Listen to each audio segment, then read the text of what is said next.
नमस्कार, आदाब, सत श्री अकाल। स्वागत है पुनः आप सभी का समाधान कार्यक्रम में।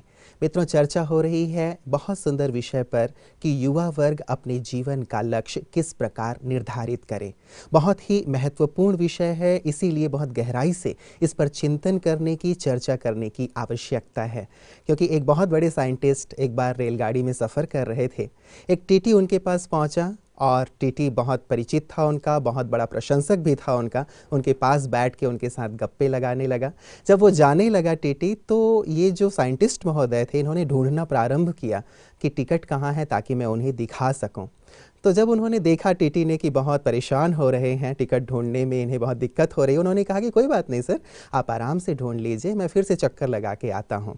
दूसरी बार जब वो पहुँचे, तब फिर से उन्होंने देखा कि वो जो साइंटिस्ट हैं वो फिर से अपनी टिकट ढूंढ रहे हैं। उन्होंने कहा कि रिलैक्स रहिए सर, कोई बात नहीं है, आप निश्चिंत रहें, आप जहाँ भी जाना है आप आराम से जाइए, आपने टिकट लिया होगा, मुझे पूर्ण विश्वास है।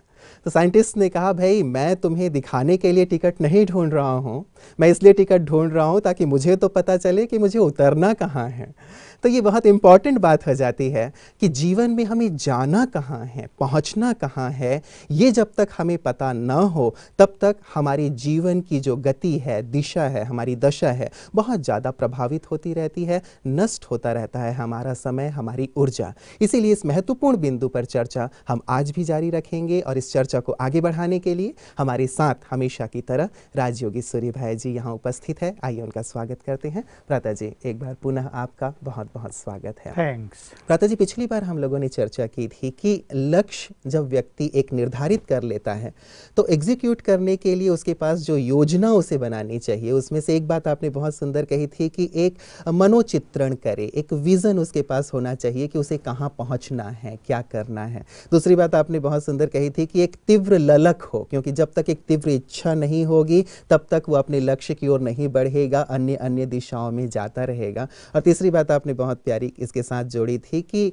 यदि बहुत बड़ा लक्ष्य है तो छोटे छोटे लक्ष्यों में उसे विभाजित कर लिया जाए ताकि उसे देख भी सके, मूल्यांकन कर सके और साथ ही वो आगे की ओर बढ़ भी पाए, उसके सहज भी हो आगे बढ़ना। राधे जी, इसके साथ साथ और कौन सी चीज़ें आवश्यक हैं लक्ष्य की ओर बढ़ने के लिए? हाँ, देखिए, लक्ष्य मनुष्य बहुत अच्छा बना ले जी। लेकिन प्लानिंग कुछ भी ना हो तो लक्ष्य केवल मन में या कागज पर ही रह जाएगा। जी। इसलिए एक बहुत सुंदर प्लानिंग की भी जरूरत है कि उस लक्ष्य पर पहुंचने के लिए हमें क्या क्या करना है। मान लो हम एक यात्रा भी करते हैं और हमें मान लो यहाँ से दिल्ली जाना हो, तो लक्ष्य हमारा है हमें दिल्ली जाना है, लेकिन प्लानिंग हमने पहले से ही शुरू कर दी है कि टिकट रिजर्व करा ली है, कौन सी ट्रेन हमें लेनी है वो हमें पता है, और जिस दिन हम चल रहे हैं उस दिन भी हमारे पास प्लान है कि हमें जहाँ से ट्रेन पकड़नी है 1 घंटा उससे पहले हमें यात्रा भी करनी है, इतने बजे हम चलेंगे, ट्रेन से हमें 15 मिनट पहले पहुँच जाना चाहिए, फिर हम उसमें बैठेंगे, इतने बजे हम दिल्ली पहुँचेंगे, हमें रास्ते में भोजन भी चाहिए, चाय चाहिए, पानी चाहिए।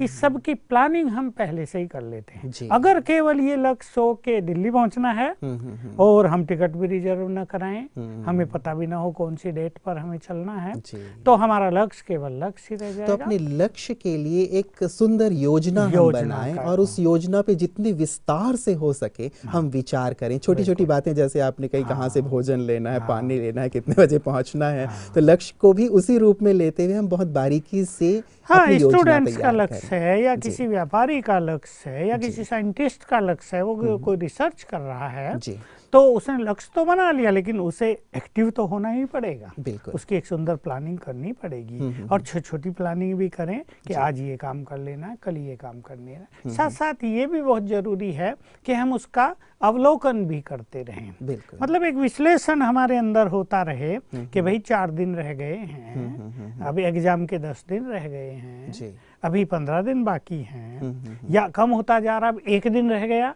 तो मेरी तैयारी कितनी है। ऐसा नहीं हो कल एग्जाम है और मैं रात तक पढ़ ही रहा हूँ, एग्जाम देने के समय बिल्कुल किताब खोल के बैठा हूँ, मम्मी कह रही है चलो जल्दी टाइम हो गया है, बस आ गई है, और हम तब तक पढ़ रहे, ऐसा ना हो।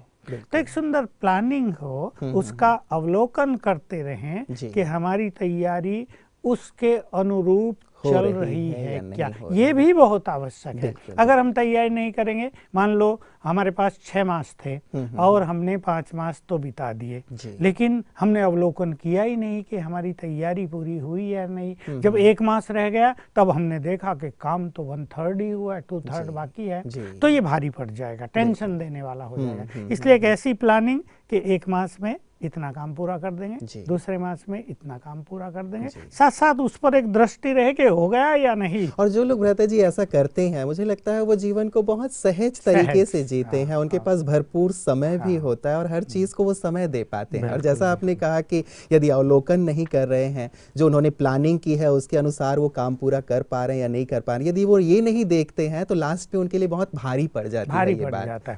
ऐसे ही देखो, बहुत जो होशियार स्टूडेंट होते हैं वो जो आज पढ़ाया गया उसको आज ही तैयार कर लेते हैं, उन्हें टेंशन ही नहीं रहती कि ये तैयार नहीं है, वो उन्हें पक्का है, याद है हमें, और हम इसके लिए बस एग्जाम से पहले एक बार जस्ट रिवाइज करेंगे और काम पूरा हो जाएगा।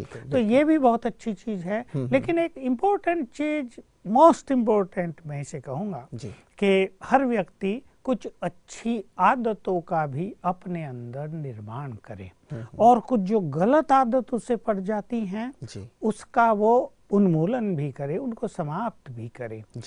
मेरे पास युवक आते हैं बहुत सारे जो कुछ गंदी आदतों के शिकार हो गए हैं और उन गंदी आदतों से वो खुद बहुत परेशान हैं, अपनी आदतों को किसी को बता नहीं सकते हैं, मुझे तो बता देते हैं। जब उनको हल मिल जाता है तो सचमुच जैसे उनकी सफलता का द्वार खुल जाता है।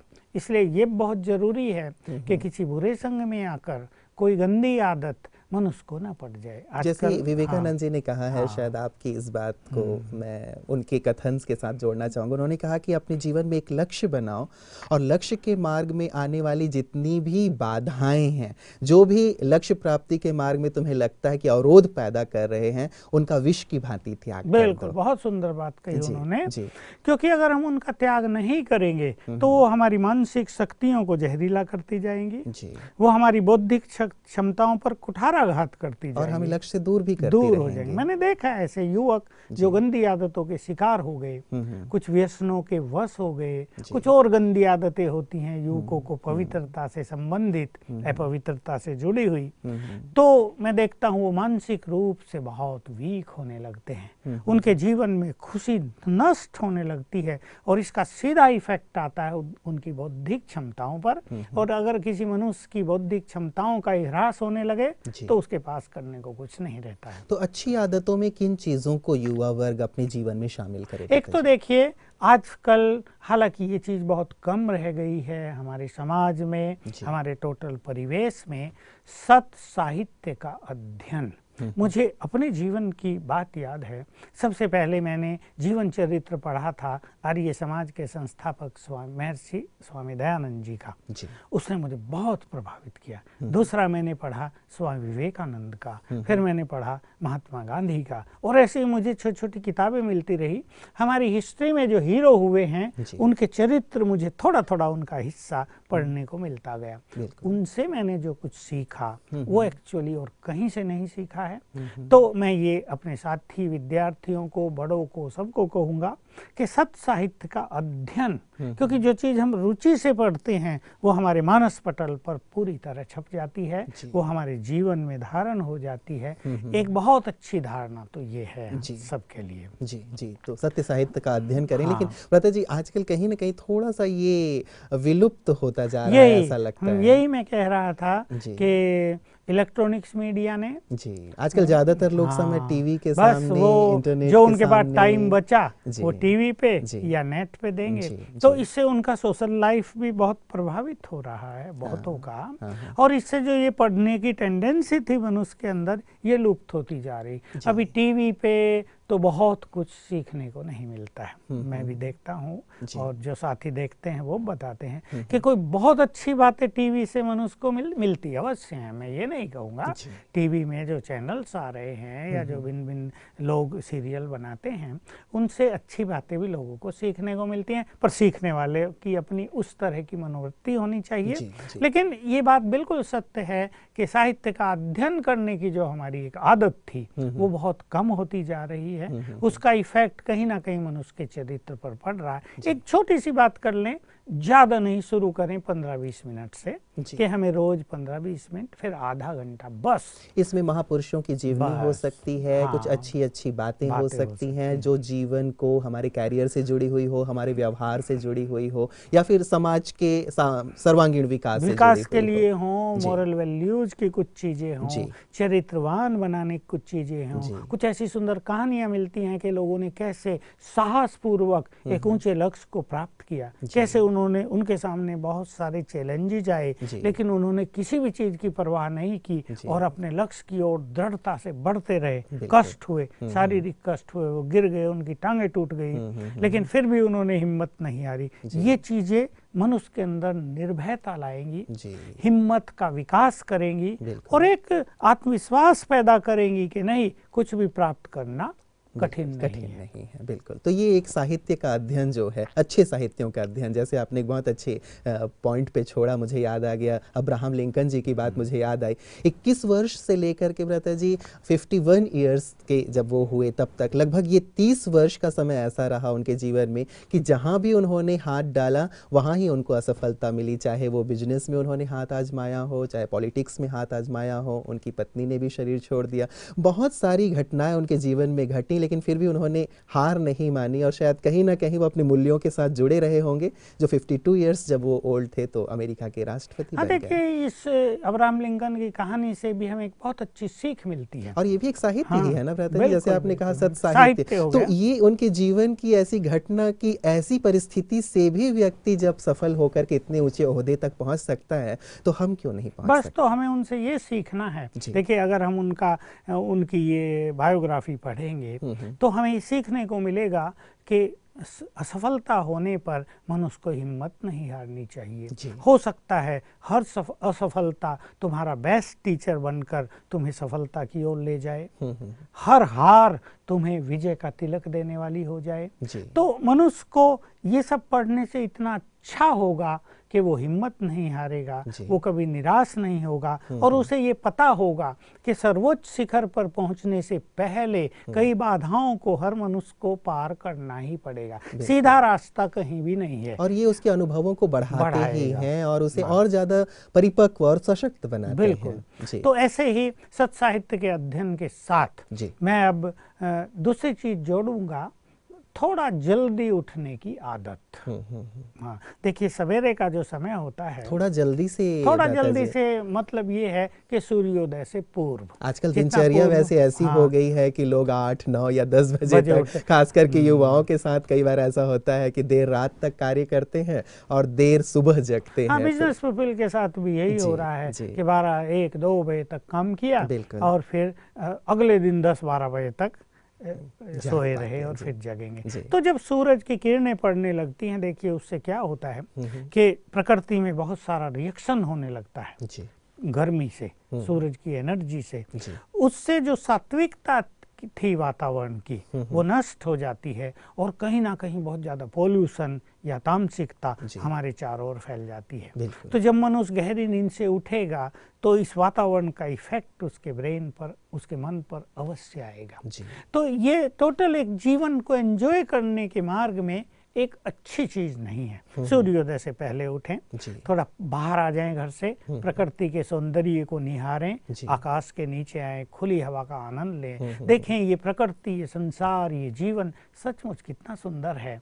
तो सवेरे उठने से विचार सुंदर होंगे और किसी भी लक्ष्य पर पहुंचने के लिए विचारों की सुंदरता बहुत आवश्यक है। और सुबह भ्राता जी वो अपने लक्ष्य को चाहे तो एक पेपर पे लिख भी सकते हैं, अपने लक्ष्य को रिवाइज भी कर सकते हैं। और चूंकि जैसे आपने कहा कि बहुत सुंदर वातावरण होता है सुबह, तो मन में यदि सुबह सुबह अपने लक्ष्य को अपने अंदर डाल लें तो और भी बेहतर हो जाएगा। लक्ष्य को भी डाल लें और अगर कोई निगेटिविटी आ गई है जी, कहीं असफलता हो रही है, कहीं निराशा बढ़ रही है, कहीं उसको लग रहा है कि तुम तो पहुंच नहीं पाओगे यहाँ, तो सवेरे का जो सुंदर वातावरण है, शुद्ध जो प्रकृति है, वो उसके विचारों पर फिर से सुंदर प्रभाव डालेगी और उसमें जो कहीं ना कहीं हीन भावना आ गई है वो उससे बाहर निकल जाएगा। बिल्कुल बिल्कुल। तो भ्राता जी एक हो गई कि एक सुबह उठने की आदत डाली जाए, इसके अलावा कौन सी ऐसी आदतें और हो सकती हैं, क्योंकि आदतों की बात हो रही है और आदतों की लंबी श्रृंखला हो हो सकती हाँ, हैं। बहुत। कुछ चुनी हुई ऐसी बातें जिन्हें युवा वर्ग अपने लक्ष्य तक पहुंचने में यूज कर सकता है, शायद जिसके बारे में उन्हें जानकारी अभी ना हो, लेकिन ये चीजें पहले से ही जी ईमानदारी, सत्यता और क्रोध मुक्त जीवन पर ऐसे युवा बहुत ध्यान दें। देखिए आजकल क्योंकि मोरल वैल्यूज की चर्चा नहीं है, तो लोग जब ईमानदारी की बात सुनते हैं तो वो ये कहते हैं तो किताबों में लिखा honest is the best policy. ये कोई बेस्ट पॉलिसी है थोड़ा ही, आजकल तो dishonest is the best policy है। Dishonest people have become very wealthy, आजकल तो लोग ये सोच रहे हैं। तो लेकिन फिर भी जो मान्यताएं हैं, जो मूल्य हैं, उनका तो अपना महत्व है ही। मनुष्य स्वयं चाहे कितना भी झूठ बोलता हो, वो दूसरों से ये अपेक्षा करता है कि वो सच बोलें। बाप चाहे कितना भी झूठा हो, वो सोचता है मेरे बच्चे सत्यवादी हो जाएं। तो मूल्य का मूल्य तो बहुत है ही, इसलिए सत्यता, ईमानदारी, एक दूसरे के प्रति प्रेम, एक दूसरे के लिए अच्छी भावनाएं, एक दूसरे के लिए अच्छे शब्दों का प्रयोग करना, दूसरों को उमंग दिलाना, दूसरों की कमियों पर हमेशा ध्यान न देना, उनकी कमियां गिनाते न रहना, अपने चित्त को शांत रखना, बात बात में क्रोधित न हो जाना, इरिटेट न हो जाना, ये कुछ ऐसी आदतें हैं जो मनुष्य को एक अच्छा इंसान बनने में सहायक होती हैं। और एक सफलता के साथ, लक्ष्य प्राप्ति के साथ अगर मनुष्य अच्छा इंसान भी है तो समझ लें सोने में सुहागा है। बिल्कुल बिल्कुल, और यही तो अल्टीमेट एक गोल होना चाहिए कि हम एक सुंदर और अच्छा इंसान बने। जो भी कर रहा है व्यक्ति, एक डॉक्टर बनने का लक्ष्य हो, इंजीनियर बनने का लक्ष्य हो, जो भी लक्ष्य हो, अल्टीमेटली व्यक्ति को याद किया जाता है एक अच्छे इंसान के तौर पे। बिल्कुल, क्योंकि अगर वो अच्छा इंसान नहीं है तो रोज समाचार आ रहे हैं कि अच्छे अच्छे डॉक्टर सुसाइड कर रहे हैं, मिलिट्री के अच्छे अच्छे ऑफिसर सुसाइड कर रहे हैं। तो कमी यही रह गई है कि उन्होंने अपने टैलेंट्स बढ़ा लिए हैं, उनका पद पोजीशन बहुत अच्छा हो गया है, उनकी एजुकेशनल क्वालिफिकेशन बहुत श्रेष्ठ हो गई है, लेकिन कहीं ना कहीं ये वैल्यूज, ये जो सुंदर आदतें थी, इन पर उन्होंने ध्यान नहीं दिया, तो छोटी छोटी बात उन्हें परेशान करने लगी। मान लो पति पत्नी है, एक डॉक्टर है, उसकी पत्नी भी डॉक्टर है, वो भी एक्सपर्ट है, वो बहुत पैसा कमा रही है। अब यहाँ दोनों का ईगो टकराएगा, बिल्कुल, दोनों एक दूसरे को सम्मान नहीं देंगे। किसी में एक गंदी आदत है दूसरे के अवगुण उजागर करने की, पति कहेगा तुम ऐसी हो, वो कहेगी तुम ऐसे हो, तो इससे क्या है, आपसी प्रेम का वातावरण, सम्मान का वातावरण नष्ट होता जाएगा, और ये कहीं ना कहीं टेंस करते करते मनुष्य को ऐसी मनोस्थिति पर ले जाता है, वो कहता है इससे तो मर जाना अच्छा है। तो देखिए ये श्रेष्ठ आदतें हमें जीवन का सुख दिलाती हैं, और यही हमें एक बहुत अच्छा, सफल और पूर्ण मानव बनाती है। लेकिन पता जी, कहीं ना कहीं शायद इनकी चर्चा नहीं होती है, या आसपास वो इन चीज़ों को देखते नहीं है, तो शायद इसे अपने जीवन के लक्ष्य में शामिल नहीं करते हैं। लेकिन सत्य तो यही है कि इन चीज़ों का यदि समावेश हो जीवन में, तो जीवन बहुत बेहतर बन जाएगा। बहुत सारी बातें इन मूल्यों के संदर्भ में की जा सकती हैं भ्राता जी, लेकिन केवल एक बात मैं आपसे पूछना चाहूँगा आगे बढ़ने से पहले।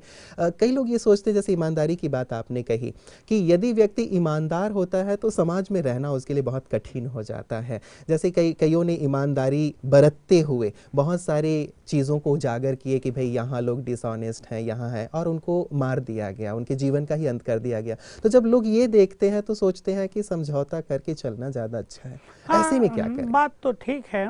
देखिए यहाँ एक छोटी सी गलती हो रही है मनुष्य से कि मैं ईमानदार हूँ, ये तो बहुत सुंदर बात है, लेकिन सब ईमानदार हों, ये सोचना कहीं ना कहीं संपूर्ण सत्य नहीं है। लेकिन भ्राता जी, यदि सिस्टम में वो भी व्यक्ति है, और सिस्टम में ये चीज़ें चली आ रही हैं, मैं भी उस कड़ी में हूँ, और वहाँ यदि मैं नहीं मानता हूँ कि मुझे ईमानदार रहना है, और बाकी लोग सब वैसा ही कर रहे हैं और मुझे वो करना ही पड़ता है, नहीं करता तो मुझे रास्ते से हटा दिया जाता है, इस केस में क्या? ऐसे केसेस तो जहाँ तहाँ, ये समस्या तो जहाँ तहाँ हर व्यक्ति को जो ऑफिसेज में हैं उन्हें फेस करना ही पड़ता है कि अगर वो उनकी डिसऑनेस्टी में, उनके करप्शन के कार्य में साथ नहीं दे रहा, तो उसका ट्रांसफ़र कर दिया जाएगा दूर, जहाँ वो बच्चों को नहीं पढ़ा सकता है, जहाँ उसको जहाँ सड़कें नहीं हैं, पहाड़ियों में, गांव में, और वो योग्य व्यक्ति बेचारा अपने जीवन से परेशान होगा, तो फाइनली वो यही सोच लेता है कि इन जैसा ही मुझे बन जाना चाहिए,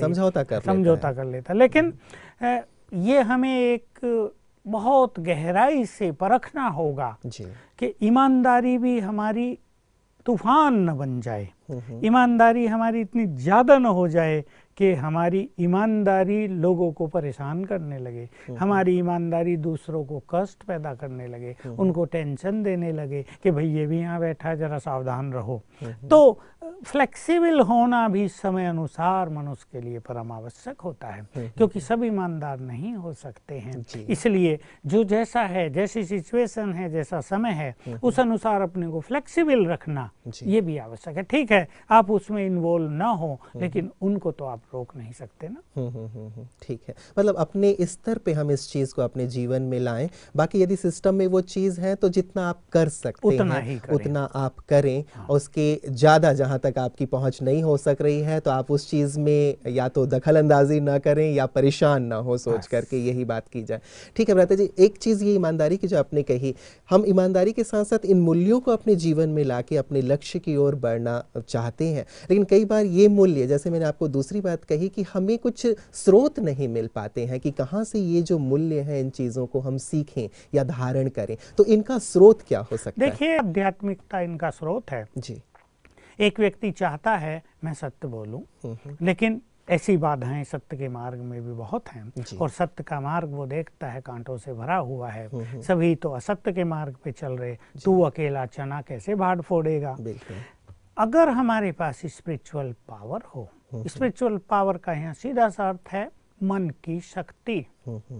अगर हमारे पास मन की श्रेष्ठ शक्ति है तो हम अपने सत्य के मार्ग पर अडिग भी रह सकते हैं, निर्विघ्न रूप से आगे बढ़ सकते हैं, और हम इस इच्छा को भी त्याग सकते हैं कि सब भी सत्य हों, क्योंकि हम ये जानते हैं ये कलयुग का अंत है, यहाँ सभी सत्य नहीं हो सकते हैं।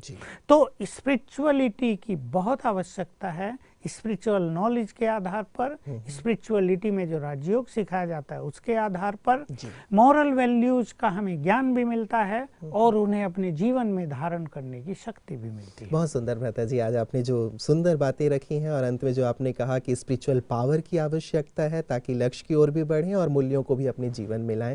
आज की इस चर्चा के लिए भ्राता जी आपका बहुत बहुत धन्यवाद।